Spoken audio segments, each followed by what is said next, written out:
The American dream has always sparkled in the distance, a beacon of hope illuminating the path for generations. It's a concept woven into the very fabric of the nation's identity, a promise whispered on the wind. It is a promise, etched in the national consciousness, a solemn agreement between the individual and the nation. A whisper that says if you work hard, dedicate yourself to the task at hand, and persevere through challenges, you can make it. You can achieve prosperity, security, and a better future. For generations, this powerful idea pulled people across oceans and unforgiving deserts, driving them forward with unwavering determination. They came with nothing but hope, a burning desire to build a better life for themselves and, most importantly, for their children, envisioning opportunities they never had. You can see it in old photos, frozen moments in time that capture the essence of that yearning. Immigrants arriving at Ellis Island, their faces etched with a mixture of exhaustion and anticipation, clutching small bags filled with meager possessions and big dreams of a new beginning. Factory workers in Detroit, toiling on the automobile assembly lines, building not just cars but also their own futures, brick by brick. Farmers in the Midwest, standing tall in their fields, watching the sun rise over the vast expanse of farmland they hope to one day call their own, a testament to their hard work and dedication. The dream was simple yet profound. Work diligently, save responsibly, and someday you could own a home, a symbol of stability and achievement. Send your kids to college, providing them with opportunities you might not have had, and maybe even retire in comfort, reaping the rewards of a lifetime of labor. But it was always more than just money, more than just material possessions. The American dream meant dignity, self-respect, and the pride of accomplishment. It meant being able to stand tall, knowing you had earned your place through honest effort and unwavering commitment. It meant fairness, too.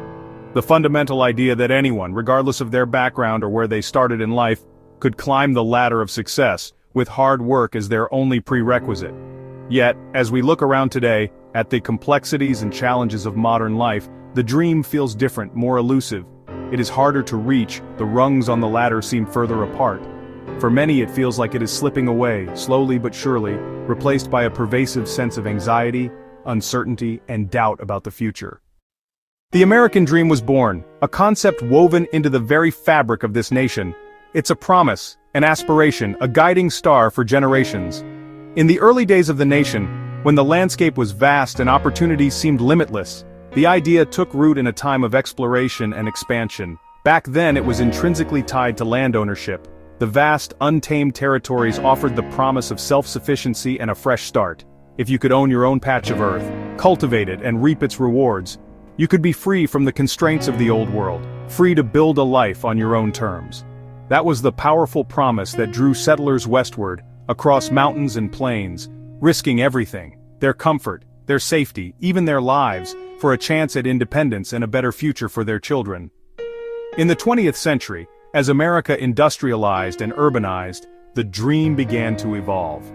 After World War II, a period of unprecedented prosperity reshaped the national consciousness. It became increasingly associated with the burgeoning suburbs, symbols of stability and upward mobility. A house with a white picket fence representing security and family values, a steady job providing a comfortable income, and a car in the driveway, signifying freedom and access to new opportunities. The GI Bill played a crucial role, helping returning soldiers buy homes at affordable rates and pursue higher education, opening doors to professional careers. The middle class grew exponentially, becoming the engine of the American economy. For many Americans, particularly white Americans, the dream felt tangibly real and within reach. But even during this era of apparent prosperity, not everyone was included in this vision of success.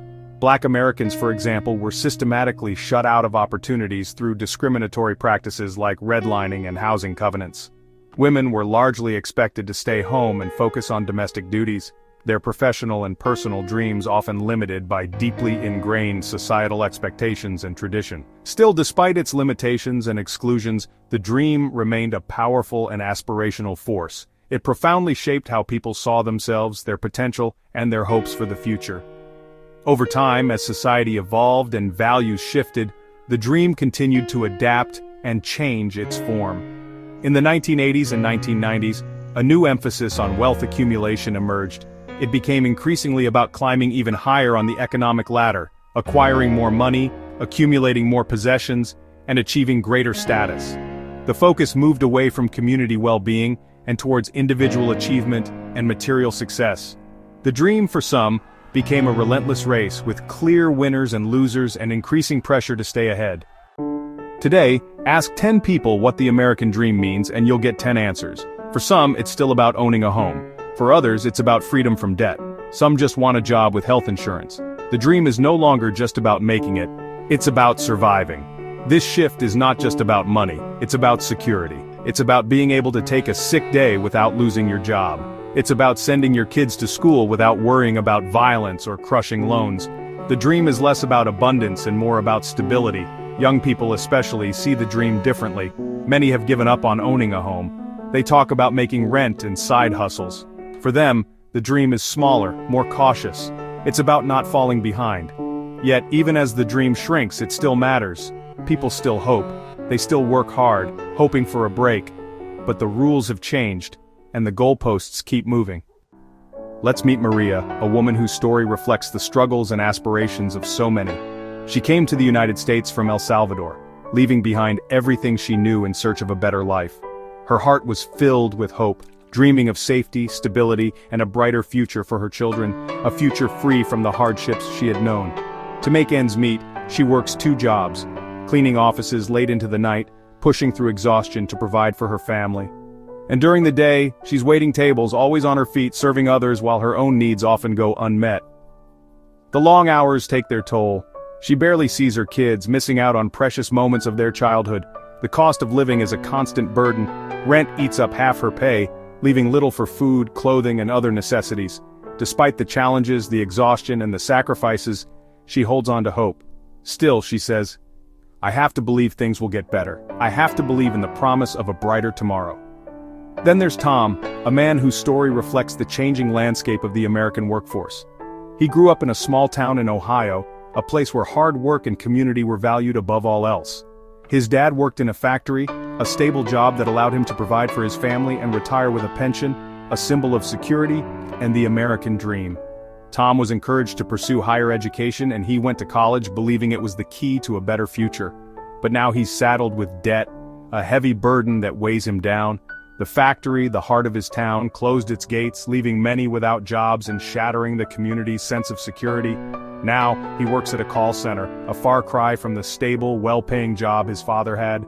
"I did everything right," he says, his voice filled with frustration and disappointment, "but it's not enough.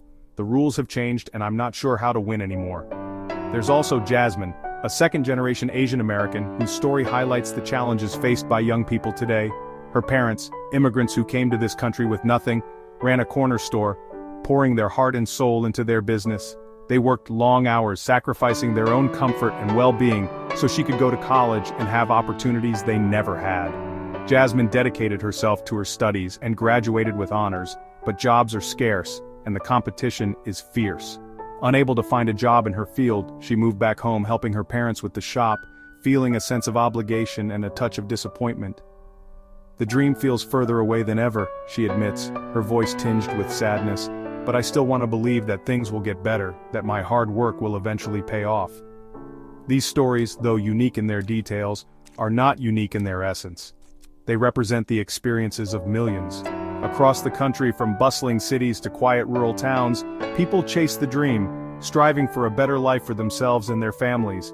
Some, through luck, talent, or sheer determination, catch it, achieving success and prosperity. But many don't, struggling to make ends meet and facing seemingly insurmountable obstacles. The gap between hope and reality is growing wider, creating a sense of frustration and disillusionment for many who feel left behind. You know, income inequality is one of the biggest barriers to the dream today. The gap between the rich and everyone else just keeps growing. CEOs make, hundreds of times more than their workers. The top 1% owns more wealth than the bottom half of the country. And this isn't just about numbers, it's about power too. The wealthy can buy influence, shape laws, and honestly, control the narrative. The rest of us are left struggling to keep up. Wages have barely budged in decades, while the cost of everything else just keeps climbing higher. Inequality shows up in daily life. In some neighborhoods, schools are well-funded and safe. In others, kids have to struggle with old textbooks and crowded classrooms. Healthcare is another dividing line. Some folks get the best care while others put off seeing a doctor because they just can't afford it. The dream was supposed to be about equal opportunity, but when the starting line is so uneven, the race feels rigged. So yeah, many people are asking, is the dream even possible anymore? Housing costs have soared in cities and small towns alike. For many, rent takes up half, or even more, of their paycheck. Homeownership, which was once the heart of the dream, now feels totally out of reach. Even just saving for a down payment can seem impossible these days. Healthcare is another big hurdle. A single illness can wipe out a family's savings in an instant. Many Americans live just one medical emergency away from disaster. Insurance premiums keep climbing, while coverage keeps shrinking. The fear of getting sick hangs over millions of people. Education used to be a ladder up. Now, it often comes with a heavy price tag. Student debt has topped $1.7 trillion. Young people delay buying homes, starting families, or even moving out of their parents' houses because of loans. Everyday costs, food, gas, childcare, they just keep rising. But wages for most do not. The dream was about moving forward. Now honestly, it's about not falling behind. Once the dream meant a clear path. Work hard, move up. Now, the path is just full of obstacles. Good jobs with benefits are rare these days. Many folks work part-time or gig jobs without any real security or pensions. The ladder up is missing rungs. Still, some people find new ways. The gig economy offers flexibility, but not stability. Tech jobs pay well, sure, but they require expensive degrees. Some start small businesses hoping to beat the odds, but honestly, most struggle just to break even. Mobility, the chance to move up from where you started, is lower in the United States than in many other countries. Where you're born, who your parents are, even your zip code can shape your future more than your own effort. Yet there are stories of hope. Some people do break through, but for most, the dream feels more like a lottery than a promise. Hard work alone is no longer enough. Not everyone experiences the dream the same way. For Black and Latino Americans, the barriers are even higher. Generations of discrimination have left deep scars: less wealth, more debt, fewer opportunities. The dream has always been harder to reach for some. Class matters too. Children born into poverty face much longer odds. Wealthy families pass down money, connections, and safety nets. Poor families pass down struggle. The dream was supposed to level the field. Instead, it often just reinforces old divides. Immigrants bring fresh hope, but also face steep challenges. Language barriers, legal hurdles, and prejudice make the climb harder. Some succeed, but many get stuck at the bottom. Yet, people keep trying. They protest, organize, and vote. They demand a fair shot. The dream may be battered, but it is not dead. It lives on in hope, even as reality bites. So is the American dream still alive? For some, yeah. For many, it's a struggle. The old dream, work hard, get ahead, just doesn't fit our world anymore. The rules have changed. The dream needs to change too. Maybe the new dream is about fairness, about making sure everyone has a real chance, not just a lucky few. It could mean affordable healthcare, good schools, and jobs that pay enough to live on. It could mean security, not just wealth.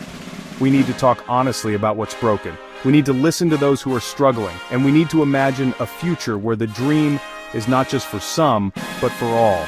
The American dream may be fading, but hope remains. If we fight for it, together, it can be reborn, stronger and fairer than before.